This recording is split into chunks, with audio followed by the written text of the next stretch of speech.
Fryer posted earlier today about Blackstone, Morgan Stanley, BlackRock, Blue Owl, etc. having gated investor redemptions so far this year. So I thought we'll go a layer deeper and ask the question that actually matters. Whose money is sitting behind the gates? And have we seen this chain of custody before? As mentioned, I've just reread The Predator's Ball, Connie Brooks' account of DREXEL, Berman and Michael Milken, and Fryer wanted to walk you through why the parallel is not rhetorical flourish, it's structural. One line to hold all evening, because the entire thesis, it's simple. Junk bonds are junk bonds. The label changes every cycle. High yield paper, which is what Milken initially wanted to call his junk bonds. But Milken, in one of his rare times of cracking a joke, said, they're really junk bonds, and it stuck. Today it's called direct lending, but the underlying mechanism of yield-hungry capital meeting opaque, illiquid credit hasn't changed. So what we want to do tonight is to trace who is holding that mechanism now. Chain of custody. 4 groups hold private credit risk today: pension funds, insurance companies, and banks are the traditional institutional base. The same 3 categories broadly that held junk bonds in the 80s. The 4th group, retail high net worth wealth channel investors, is new, and it is the one we'll be watching most closely, because it did not exist in this form during the DREXEL era. And a correction to a comparison you'll reach instinctively: the savings and loans themselves. The savings and loans were American smaller banks, regional banks in most cases. They no longer exist in the form that bought Milken's paper. What matters is not the institution's name, but the function it performed. Smaller, less sophisticated balance sheets reaching for yield after deregulation, becoming forced sellers the moment the paper turned.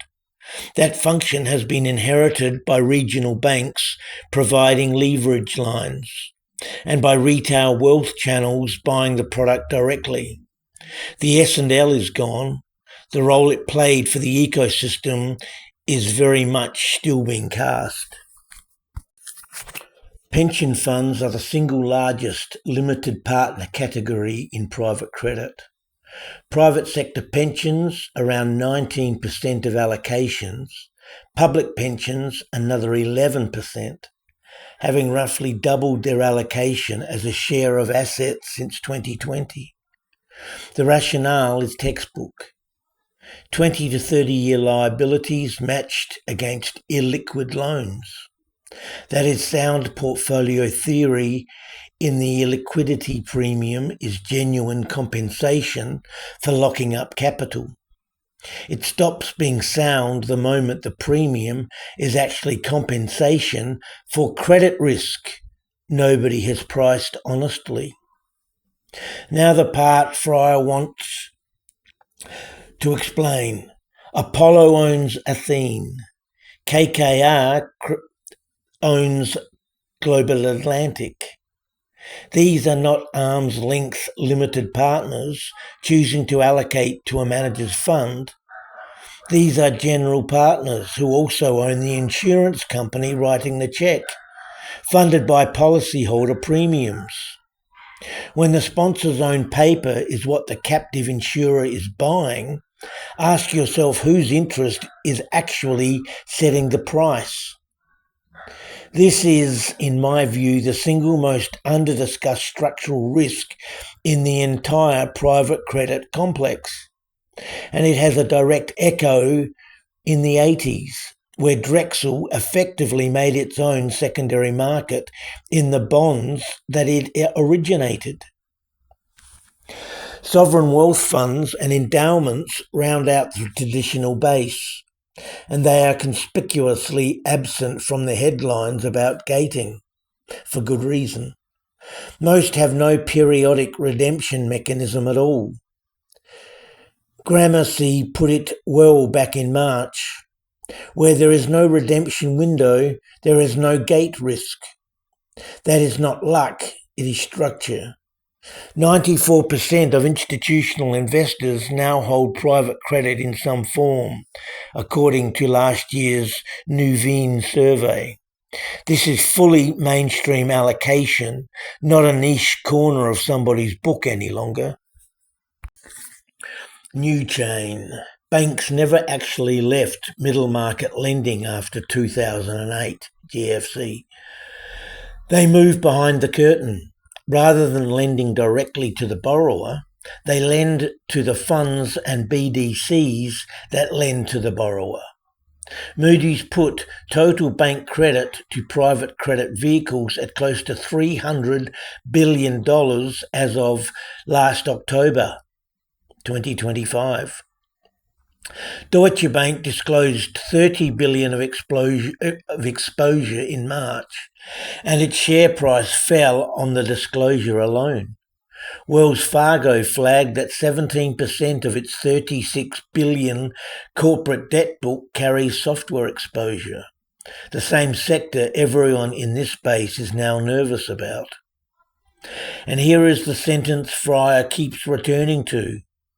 Jamie Dimon, in his own 2026 JP Morgan shareholder letter, warned that private credit losses will be higher than expected and criticised the industry's lack of rigorous valuation marks. That's the chief executive of one of the banks financing this ecosystem, on the record, telling his own shareholders to be cautious about it. When the lender is warning louder than the borrower, we should all pay attention. The retail and wealth channel is the genuine departure from the 1980s template. Milken era retail exposure to junk bonds was indirect, through pension funds and insurance policies people didn't think about day to day. Today, semi-liquid BDCs are marketed directly to high net worth clients through their wealth advisors, sold on 9 to 12% yields with quarterly redemption rights attached, and now command close to a third of the entire US direct lending market. As we covered earlier, the quarterly liquidity promise is precisely the promise that Blackstone, Morgan Stanley, BlackRock and Blue Owl have all had to break this year.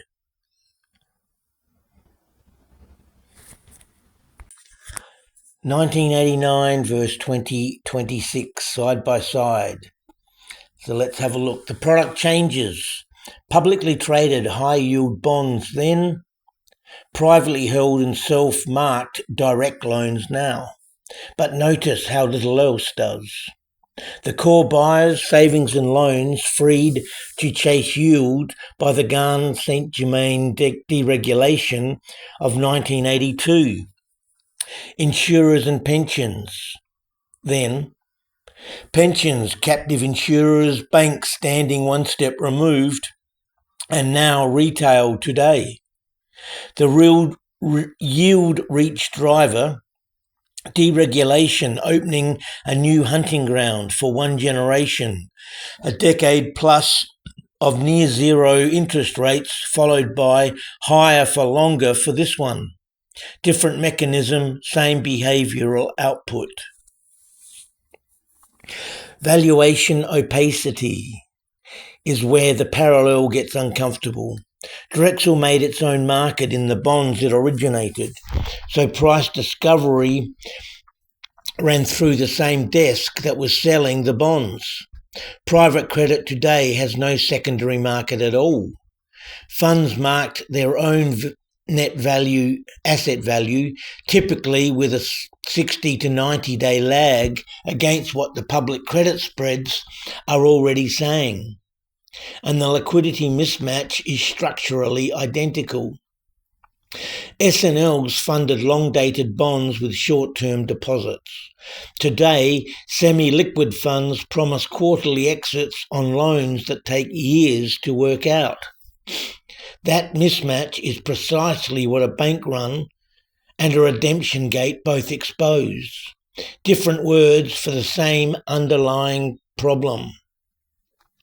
The trigger in 1989 was DREXEL's own collapse, which seized the junk market and cascaded into defaults across the S&L system. Something over 1,000 thrifts eventually failed, and the Resolution Trust Corporation's cleanup cost taxpayers approximately $130 billion. So currently we're in the early stage of that sequence. Gates, not collapses. Rising defaults, not a cascade. The honest answer to who is left holding it this time is to be determined. On that point, recall Fry's earlier conversation about that scam Altman, explicitly disavowing a government backstop for OpenAI's data center debt. There is no confirmed taxpayer safety net standing behind this complex, the way the RTC eventually stood behind the S&Ls. Okay, the numbers dated. 4 figures, all from this year, none of them hypothetical. The Proskauer Private Credit Default Index 697 loans, $189 billion tracked, recorded a default rate of 2.73% in the first quarter, up from 1.84 just 2 quarters earlier. That is a meaningful acceleration in a single half year.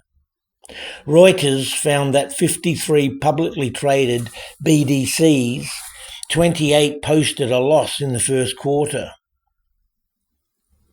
Average profit swinging from plus 26 million a year earlier to minus 7.6 million. And inside those vehicles, off-balance sheet joint venture borrowing rose 80% across 2025, and a further 14% in the first quarter of this year. Leverage being added at exactly the moment the underlying collateral is weakening, which is the textbook precondition for a disorderly unwind rather than an orderly one.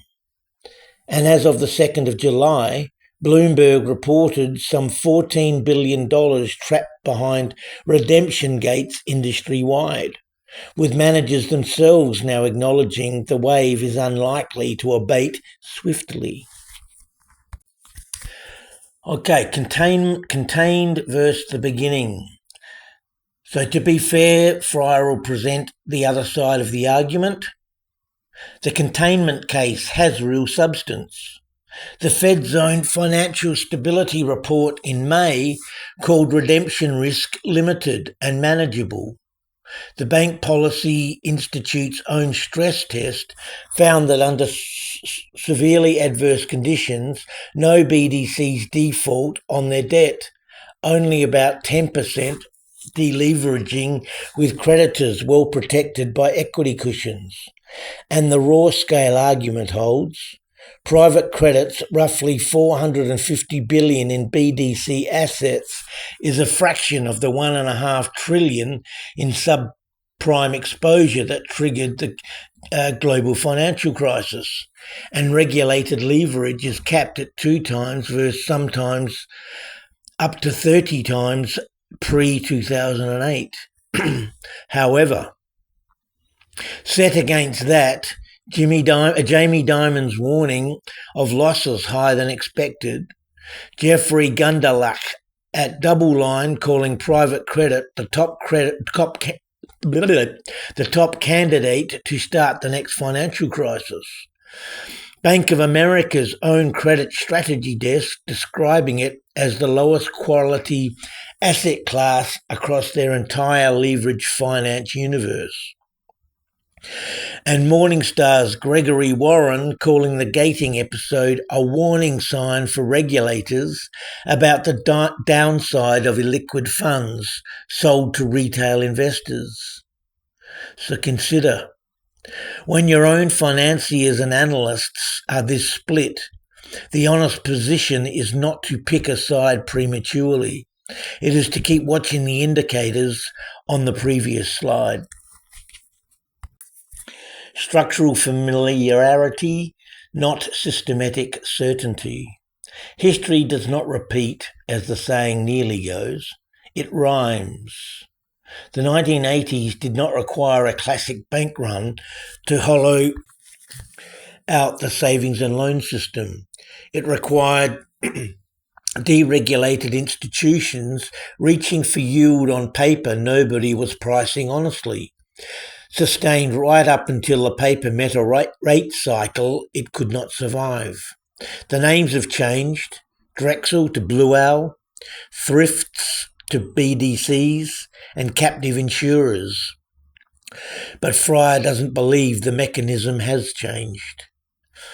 What's genuinely different this time, and I want to be fair to it, regulated leverage caps, better capitalised banks, and a private credit market that remains a smaller share of the system than subprime was. The containment argument is not nothing. What isn't different? Yield reaching by less sophisticated capital, self-marked valuations running months behind the public market's own pricing, a liquidity promise the underlying loans were never built to honour, and captive insurer conflicts regulators are only now beginning to examine properly. What Fry's watching between now and September, October time, whether the redemption queue clears over the summer or keeps growing, whether a hike from Chairman Walsh's Fed lands on top of an already stressed complex, and above all, whether any BDC misses an actual bond payment, rather than just merely gating a redemption request. A gate is a liquidity event. A missed coupon is a solvency event. That is the line that separates 2026 staying a liquidity story from 2026 becoming a credit story. And it is the line Drexel crossed in February 1990. Again, junk bonds are junk bonds. The label on the product changes with every cycle. The discipline of asking who actually holds the risk does not. Finally, references and sources. And also remember, if anyone has questions, suggestions, comments, all welcome. Enjoy the day.